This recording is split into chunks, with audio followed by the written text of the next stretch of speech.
Child labor being the employment of children under the age of 18 in a manner that restricts or prevents them from basic education and development is pervasive in every state of Nigeria. In 2006, the number of child workers was estimated to be about 15 million within the country. Between 2012 and 2019, 31% of female and 32% of male children in Nigeria were involved in child labor.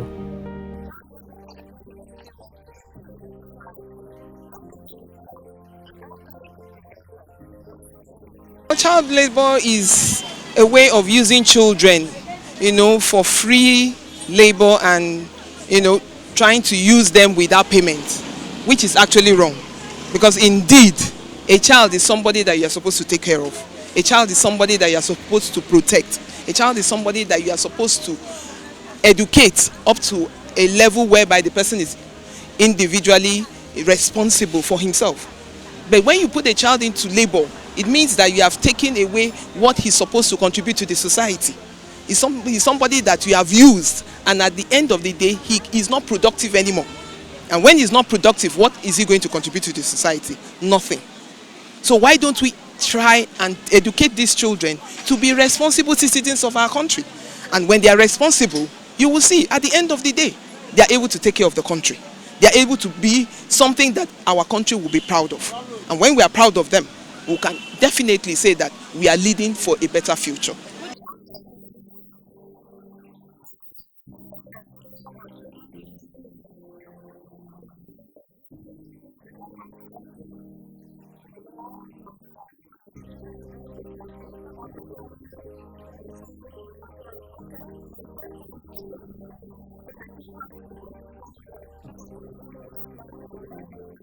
Actually, we are actually fighting against it because if you check now, the rate of child labor in in the 90s has drastically reduced now because we now have family planning.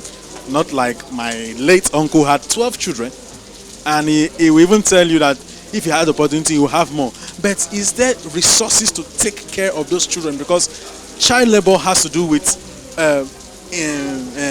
inadequacy to take care of your children. So people now have to like come to that understanding that okay, let me just have two children, two offspring, and it's better I use all my resources to take care of them than having 10 children, 8 children, and I can't give them the best of what life can offer.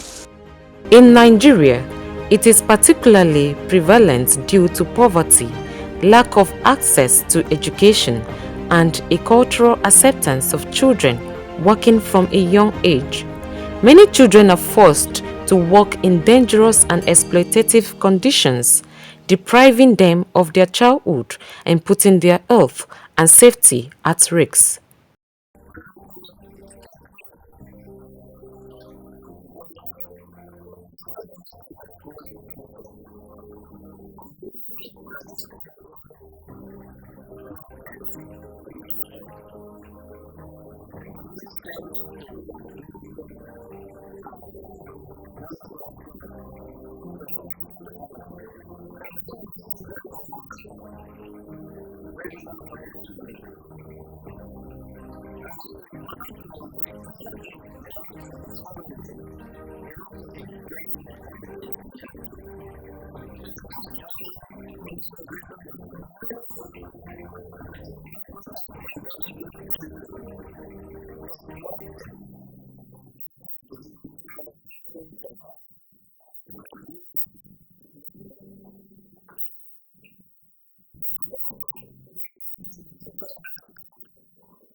A lot of things are the causes, because most especially are irresponsible parents. If you know you cannot take care of a child, why are you bringing the child into the life?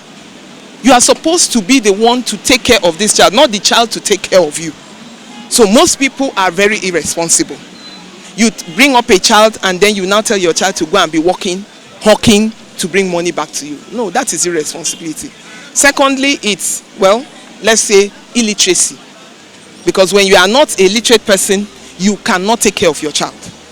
All you think of is the means to an end, and which is not the thing that is supposed to be.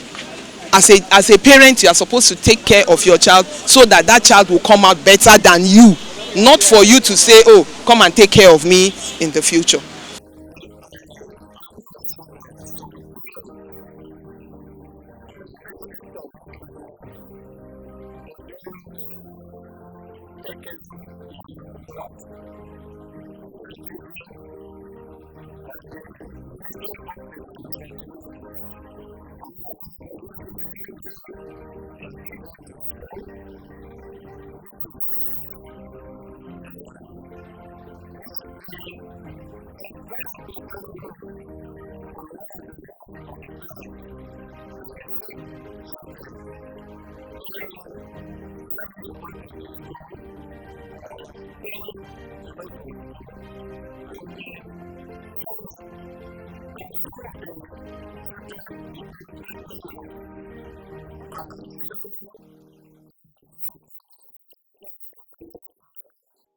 Additionally, some children work as porters and scavengers, laborers in heavy city traffic, sellers of illicit drugs and illegal goods, child prostitution, and a great number of them engaged in begging.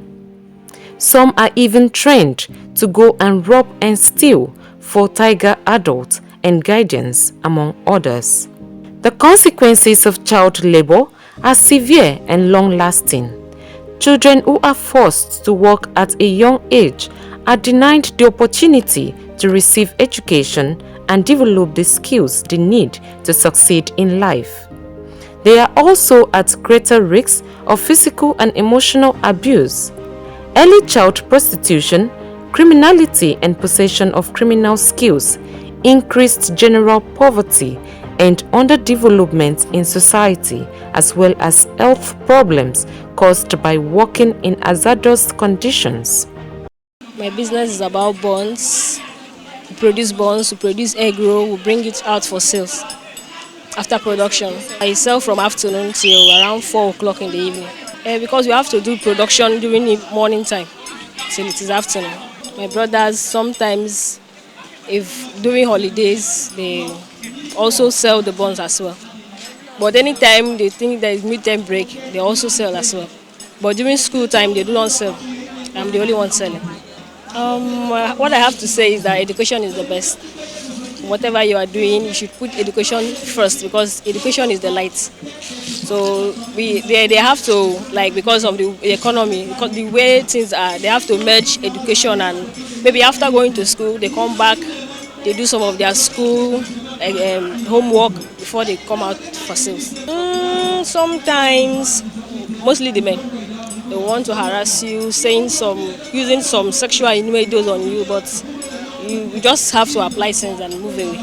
Sometimes they abuse you emotionally. Sometimes I feel bad, though I take it as part of business. Take it as it is a challenge that you must always overcome, and it makes me to be stronger, emotionally strong. When I go to school and come back, I'll come and sell. I'll sell from 10 o'clock. I'm staying with my mom and my dad. My mom is the owner of this egg. My mom is doing egg business. Then my daddy is a tailor. I tell them they should sell or they should do anything so that they can go to school.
Oh, well, yes, I think it is, but I think we still need to do more. Like I said, policies, and also making sure that the people who are culprits are dealt with and the public should know about it. Because, most times when these crimes are committed, they are put behind bars and more publicity is not done for people to know about it. But at least when it's publicized, people get to know that when this is done, that there is a punishment that goes with it. Provision of free and compulsory education for all children is one way of ensuring that they have the opportunity to develop the skills they need to succeed in life. It will also help to reduce poverty and improve economic opportunities for families, reducing the need for children to work. The numbers of out-of-school children, they are on the increase. They are not reducing, especially in the north. The recent indexes I've seen, it's actually reducing in the south but increasing in the north. So what I think they should do is that, first of all, there should be policies, educational policies for primary education. That's because government should provide basic education amenities. Like if you visit some of the places where you have children studying, you can't even spend an hour there. The roofs and the decks and everything. So government should first of all fix these things. Create a standard level of education, make it affordable. It won't cost government anything to say, look, we provide free educational materials for children, like uniforms, uniforms and then shoes and other things.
I think what government need to do in terms of child labor is they should really go to the grassroots, because we only have the issues of child labor awareness in towns and cities. So if the government can come up with an agency that will go down to the grassroots. During campaigns, we see government, they go to every door, nooks and cranny. But when it comes to things like this, they only focus on the elite. So if they can expand their tentacles to go down to the villages to educate them in local dialects, not just in English, explain to them the disadvantage of not having quality education or quality welfare for your children. So you have to just see how you can have that family planning, and we need to increase more health centers for the locals. Actually, the government, like in Akwa Ibom, the government has done a lot because they provide free education. But you can see that some parents don't even send their children to that free school that the government has given. So I think the government has done a little, but they can still do more. They can still do more by providing jobs for these children. Nowadays, I'm a teacher. I have children that cannot read, 9 years old that cannot read. So that means that there is still work to do. Most teachers are not interested in taking care of these children. Oh, they cannot read, then they push them away. But you keep pushing them and pushing them. What do you expect them to be in future? So we as the teachers, we also have a responsibility to take care of these children. So the government should, empower the teachers a little so that they can, promote the growth and education of these children. In December 2008, the former governor of Akwa Ibom State and now Senate President of the 10th National Assembly, Godswill Akpabio, signed the Child Rights Act into law to protect the growth of perceptual, emotional, intellectual, and behavioral capabilities and functioning during childhood of Akwa Ibom children under 16 years. The law protects the Akwa Ibom child from birth to adolescence, that is, up to 16 years, such that the child is afforded the necessary protection and assistance to avail them the opportunities to assume responsibilities within the community. Sadly, the goal of free and compulsory education in the country and Akwa Ibom State is ineffective. During the time of Governor Godswill Akpabio, there was free education, but not only free and by force education. So government should make a policy that between the hour of 7 and 12, if you are a child, if you are seen in the street hawking, all right, that child should be picked up. Possibly the parents should be arrested. As a father, as a mother, you should try to get them. So these policies, when put in place, will ensure that the children are out of the streets, back to school. There's nothing wrong coming back from school and running business. But when you are actually in the street, roaming around the street during school hour, it's something that government need to make a policy either to protect these children from malhandlement of the parents or guardians or caregivers.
Child labor, which includes street hawkers, bus conductors, traders in the open market, among others, is an indication of an underdeveloped society and has adverse impact on a nation's development.